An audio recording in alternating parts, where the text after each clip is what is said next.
everybody. This is Joseph P. Farrell with news and views from the Nefarium on February 23rd, 2023, a bright and sunny Thursday afternoon. Don't forget, tomorrow at 2 p.m. we do have the short format vid chat. This will be our fourth one this month since the changeover to the new format, so please get your question and comments in by no later than 10 o'clock U.S. Central Time tonight. Remember to try and keep them fairly short and to the point, and limit yourself to one submission in the comments area.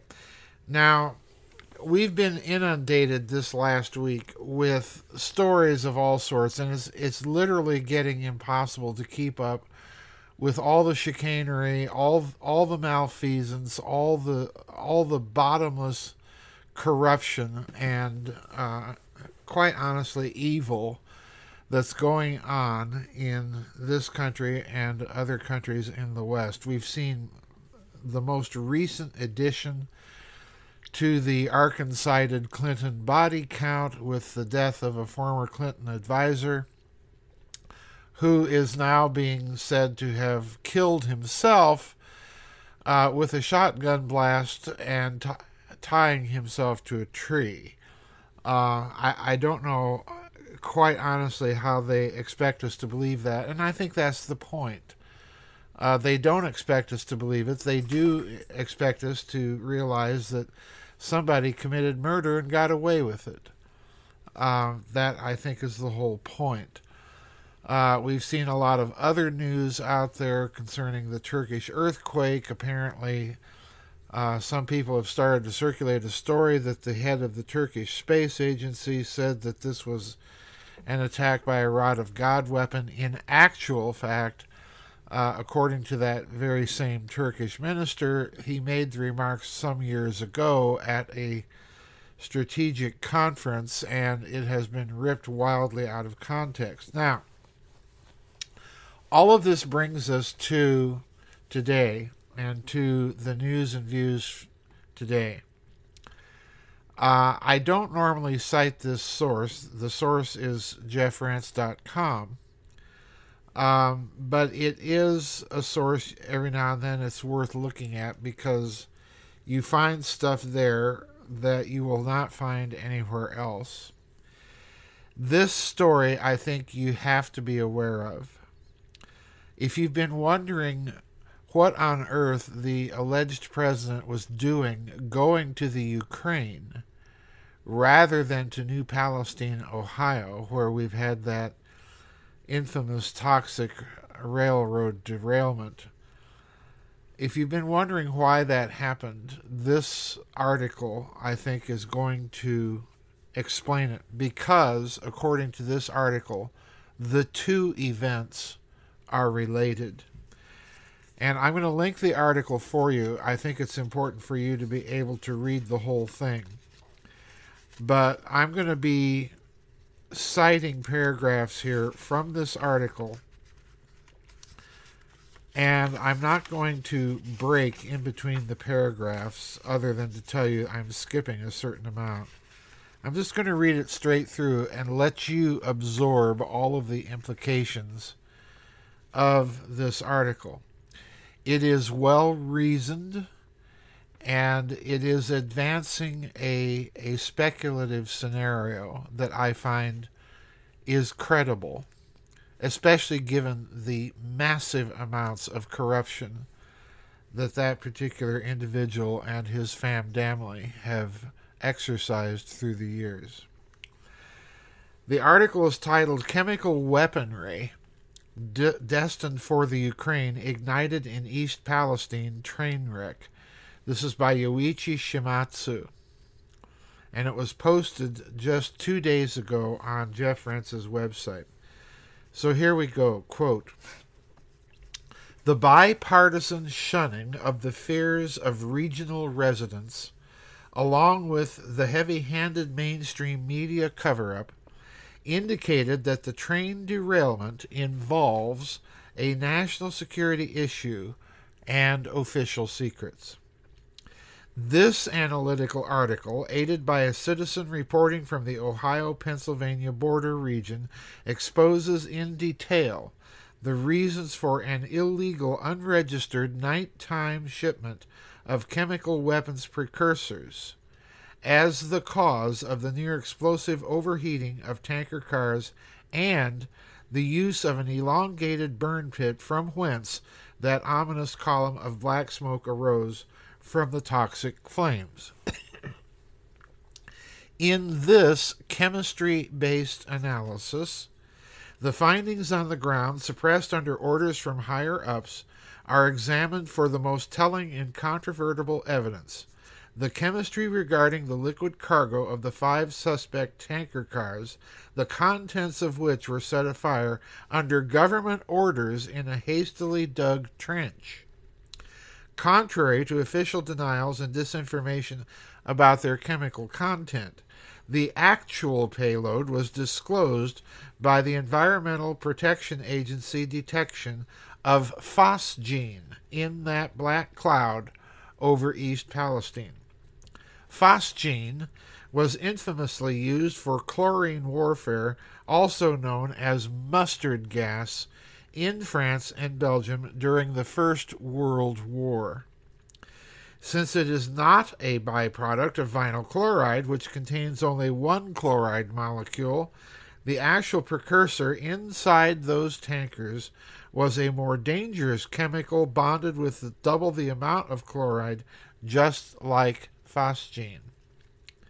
The questions hereby raised are why 5 tanker cars filled with a volatile chemical precursor being transported towards the eastern seaboard?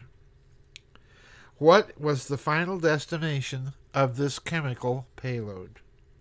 Was the chemical cargo to be deployed for military use during warfare in blatant violation of the international treaty banning chemical weapons?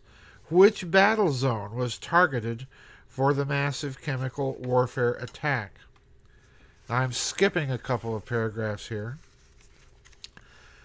Given the political limitations on NATO alliance member states, which are forbidden to use or even deploy chemical weapons on a standby basis, the only possible reason for transporting that large amount of poison gas, approximately 17,000 gallons, in an eastward direction toward a military test range and on to an Atlantic port, was to perpetrate a false flag operation against an enemy state or states, and in this particular case against a victimized allied nation, the Ukraine. Given the present morass in Eastern Europe, the last card in the CIA's deck is to fake a Russian chemical attack against Ukrainians and, more pointedly, targeting Poland for the precise purpose of inciting the NATO alliance to declare all-out war against Russia and Belarus, thereby precipitating World War III. Obviously, NATO chief Jens Stoltenberg, a certifiable warmongering madman, was neck-deep in this idiotic plot. Tellingly, President Joe Biden has since made a secretive visit to Kiev 2 weeks before the East Palestine disaster, which seriously dented his surprise war plan. 2 weeks after the East Palestine disaster, which seriously dented his surprise war plans, to confer with Volodymyr Zelensky, another conspirator, who was visibly disappointed to hear the bad news of termination of the poison gas attacks. Biden rode the 10-hour train to Kiev to mourn the demise of NATO's clandestine plot to ride the Ukraine's rescue. Since no tears were shed for East Palestine, I won't be crying for the war criminal Zelensky or his overlord, Joe Biden. We can only be thankful to some hidden force that nobody was immediately killed in East Palestine, though the health threat will linger for many months and maybe years from now. The source of the cargo in Madison, Illinois, was a shut-down uranium rod production facility of the infamous Dow Chemical Company of Agent Orange variety, more recently operating under the cover name of Spectralite. Since the mid-1990s, the radioactive site, located across the Mississippi River from St. Louis, has been under a cleanup or toxic containment effort by the Environmental Protection Agency, which has registered designating the huge mess as a permanent hazardous waste dump. The chlorine-based compound inside the 5 suspect tanker cars was falsely described by the EPA and Norfolk Rail as vinyl chloride, a rather innocuous substance in a cover-up of the actual content of the highly volatile vinylidene chloride. The latter, a powerful oxidizing agent also known as 1-1-dichloroethene, was used by Dow to clean uranium fuel rods at the Madison facility, where it has since been stored in steel holding tanks. The logical question that rears up is, where was that lethal cargo being delivered? The Norfolk Southern destination was just across the state line in Conway, Pennsylvania, located in Beaver County, adjoining East Palestine's Columbiana County. But that was not the end of the journey.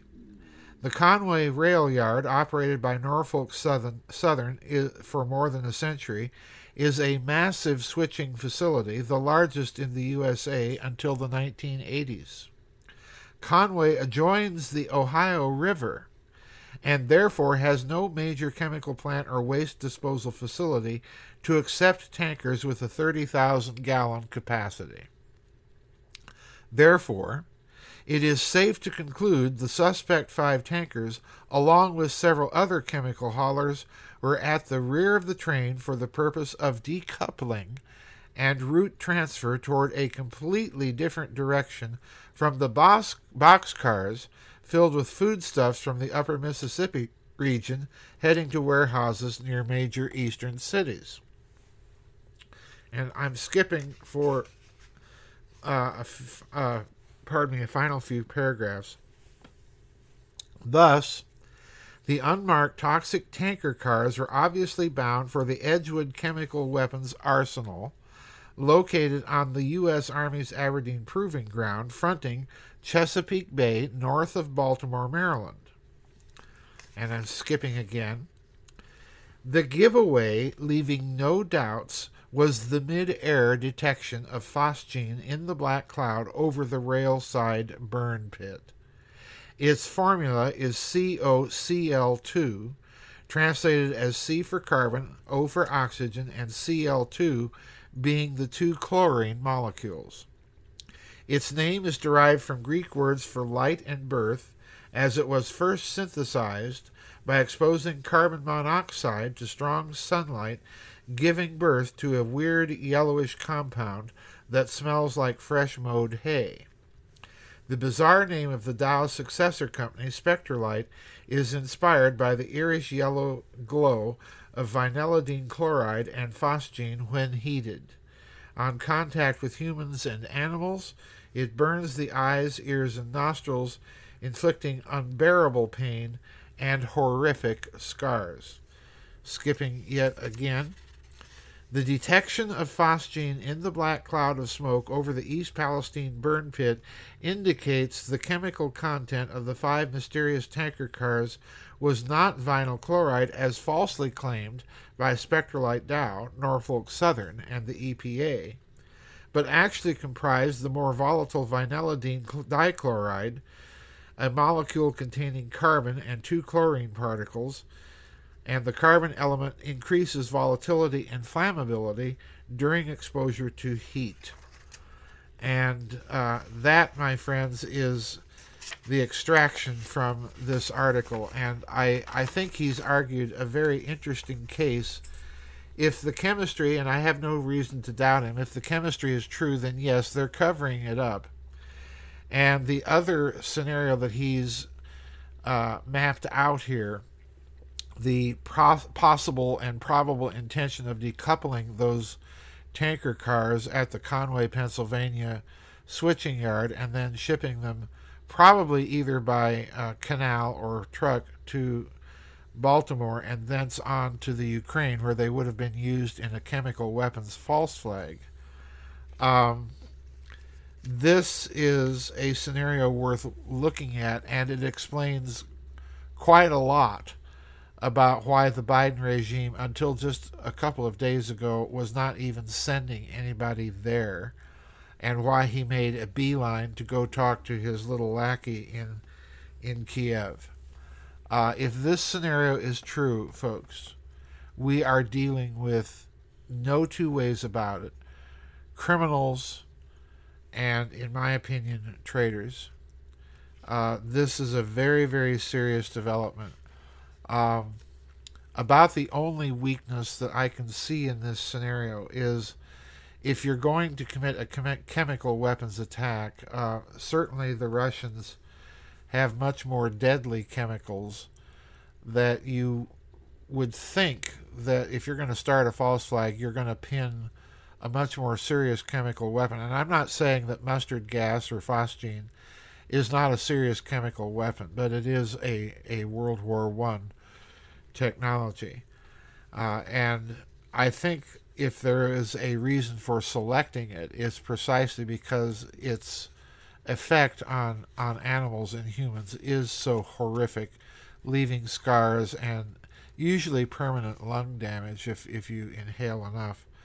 That was the intent. So we're dealing, if this scenario that Mr. Shimatsu has outlined is true, we're dealing with some truly horrific things and possibilities.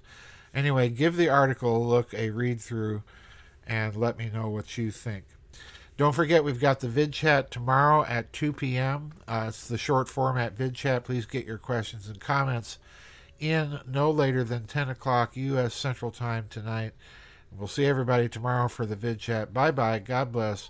And we'll see you on the flip side.